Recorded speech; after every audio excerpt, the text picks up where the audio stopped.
জীবন আর ফিরে আসবে না, সে তার শেষ নিঃশ্বাস ত্যাগ করেছে। মুসার জাদু। কোরআনে আল্লাহ তাআলা ফেরাউনের উপর পাঠানো এই সব আযাবের কথা উল্লেখ করেছেন। আর এসবের মধ্যে শুধু আযাবই ছিল না, বরং মূসা আলাইহিস সালামের মুজিজাও অন্তর্ভুক্ত ছিল। আযাবের পর আযাবে যখন ফেরাউনের জাতি বিপর্যস্ত, এরই মধ্যে হঠাৎ এক রাতে আল্লাহর তরফ থেকে নির্দেশ এলো।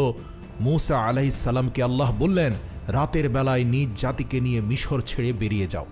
মূসা আলাইহিস সালামের জাতি নীরবে নিজেদের প্রয়োজনীয় মালামাল গুছিয়ে নিয়ে দাসত্বের শেকল ছেড়ে রওনা হলো। ফেরাউনকে মোকাবেলা করার মতো তাদের কাছে তেমন কোনো কিছুই ছিল না। ছিল না কোনো তলোয়ার, ছিল শুধু আল্লাহর সাহায্যের উপর অটল বিশ্বাস। আল্লাহর সাহায্য ও অটল বিশ্বাস ছিল। আযাবে বিপর্যস্ত নাই ফেরাউন কোনো চাকু, নাই কোনো মিশর থেকে বনি ইসরায়েলের মানুষ উধাও হয়ে গেছে। তার অহংকার আবার জেগে উঠল। আমাদের দুর্বলতার সুযোগ নিয়ে তারা পালিয়েছে, আমরা তাদের ধরে আনবো আর আমরা দেখিয়ে দিব আমরাই শক্তিশালী। শুধুমাত্র মূসার উপর পূর্ণ ভরসা নিয়ে বনি ইসরায়েলের জাতি সমুদ্রের তীরে এসে পৌঁছালো। সমুদ্র তাদের সামনে অত্যন্ত গভীর ও ভয়ঙ্কর মনে হচ্ছিল। বনি ইসরায়েলের লোকেরা ভয় পেয়ে বলতে লাগলো, আমরা তো ভয়ানক বিপদে ফেসে গেছি। সমুদ্রের এই আল্লাহ ঢেউ আছে, আমাদেরকে ডুবানোর অপেক্ষায় আছে। আমাদের পেছন থেকে ধেয়ে আসছে মৃত্যুর বাহিনী। মূসা আলাইহিস সালাম বললেন, কখনোই না, আমার রব আমার সঙ্গে আছেন, আল্লাহ তিনি সঙ্গে আমাদের আছেন। নিশ্চয়ই পথ মুসা দেখাবেন। ইনশাআল্লাহ পথ মূসা দেখাবেন। আলাইহিস সালামকে আদেশ দিলেন, হে মূসা, তোমার লাঠি দিয়ে পানিতে আঘাত করো। লাঠি দিয়ে পানিতে আঘাত করতে বলো আল্লাহ। মূসা আলাইহিস সালাম আল্লাহর আদেশ মেনে নিজের হাতের লাঠি দিয়ে সমুদ্রের পানিতে আঘাত করলেন। পানি দুই ভাগে বিভক্ত হয়ে দুই পাশে উঁচু প্রাচীরের মতো দাঁড়িয়ে গেল, আর মাঝখানে প্রস্তুত হয়ে গেল একটি শুকনো পথ। তাও মানুষ, এখনকার মানুষ আল্লাহকে মানুষ মানে না। চিৎকার করে উঠল। বনি ইসরায়েলের ঈমান আরো মজবুত হয়ে গেল, আর তারা সেই পথ ধরে চলতে শুরু করলো। মুসা এটা কিভাবে করলো?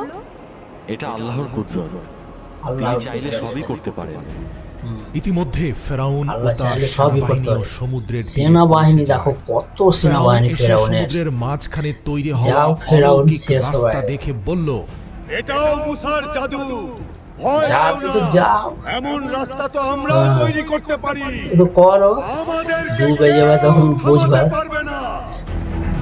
সে তার থামাতে পারবে ঘোড়া না, আর আল্লাহ ঠিক সৈন্যদের আছে নিয়ে পানির থামাবে। মাঝখানে তৈরি এইভাবে সেই থামছে দেখো। বিশাল আকৃতির দেওয়ালের ভিতরে ঢুকে পড়ল। তার অহংকার এতটাই গভীর ছিল যে সত্য প্রমাণিত হওয়ার সব নিদর্শন দেখেও এই যে সে দেখো পিছের দিক মানতে থেকে রাজি আসছে হলো না। তোমার ফেরাউন, যখন দেখো বনি পিছের দিকে। ইসরাইলের শেষ মানুষটি সমুদ্র পার হয়ে গেল, আল্লাহ হুকুম দিলেন, পানিকে আবার মিলিয়ে দাও, সমুদ্রের রাস্তা বন্ধ করে দাও। আর ঠিক তখনই পানি ঘরের ছাদের মতো ধসে পড়তে দেখো লাগলো। ফেরাউন পিছের দিকে দানবীর দেখো না, ঢেউ চারদিক তুমি থেকে শেষ হয়ে ফেরাউন যাবে। আর তার বাহিনীকে ঘিরে ফেললো। প্রতিটি ঘোড়া, প্রতিটি সৈন্য, সবাই ফেরাউন তুমি সমুদ্রে পিছে নতমস্তক দেখো, তোমার সেনাবাহিনী শেষ করে দিলে আল্লাহ। যখন ফেরাউনের আল্লাহর ডুবে সাথে যাওয়ার টেক্কা শেষ দেয়া হবে। মুহূর্ত এসে গেল, তখন ফেরাউনের চোখ খুলে গেল। সে তৎক্ষণাৎ বলে উঠল, আমি ঈমান আনলাম সেই রবের উপর, আর হবে না, যার আর উপর হবে না, বনি ঈমান টিমান ইসরাইল আনতে হবে ঈমান না। এনেছে। আর হবে না, ওই লাস্ট তোমার কিন্তু পোকা তো সেই খাবে না। সময় আর তার ঈমান কবুল করা হলো না। আর কবুল করা হয় তোমার হবে না, তোমার লাশও খাবে না পিঁপড়েতে। বললেন, আজ আমি তোমার দেহকে রক্ষা করব, যাতে কিয়ামত পর্যন্ত মানব জাতির জন্য তা নিদর্শন হয়ে থাকে। হযরত আসিয়া, যিনি ছিলেন ফেরাউনের স্ত্রী, কোরআনে হযরত তার উল্লেখ আসিয়া। রয়েছে। তিনি আল্লাহর হুকুমে ঈমান এনেছিলেন। নিজ ঘরের মধ্যেই ফেরাউনের অত্যাচারের ভিতরে ইবাদতের মাধ্যমে নিজেকে হেফাজতে রেখেছিলেন। আল্লাহ তার জন্য জান্নাত প্রস্তুত করেছেন। এই ঘটনা প্রমাণ করে দুনিয়ার সবচেয়ে বড় অহংকারীও শেষ পর্যন্ত মৃত্যুর কাছেই পরাজিত হয়। হ্যাঁ, যদি এই ঘটনা এটা সত্য। আপনাদের হৃদয়ে এতটুকু দাগ টেনে থাকে এবং এর পার্ট 2ও দেখতে চান, তাহলে ভিডিওটিকে যত বেশি সম্ভব লাইক করুন, শেয়ার করুন এবং চ্যানেলটি সাবস্ক্রাইব অবশ্যই করুন। লাইক শেয়ার আর করবো, কমেন্টে কমেন্ট করবো। আল্লাহু আকবার লিখতে ভুলবেন না। অবশ্যই লিখবো আল্লাহ আকবার।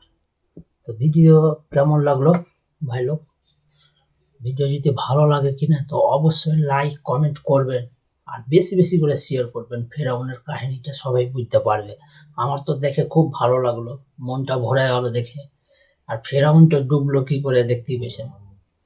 আর লাস্টে বলছে ফেরাউন যে কি আল্লাহ আমাকে ক্ষমা করে দাও, আর আল্লাহ ক্ষমা করে। ঠিক আছে, আবার পরের ভিডিও নিয়ে আসবো, পার্ট 2।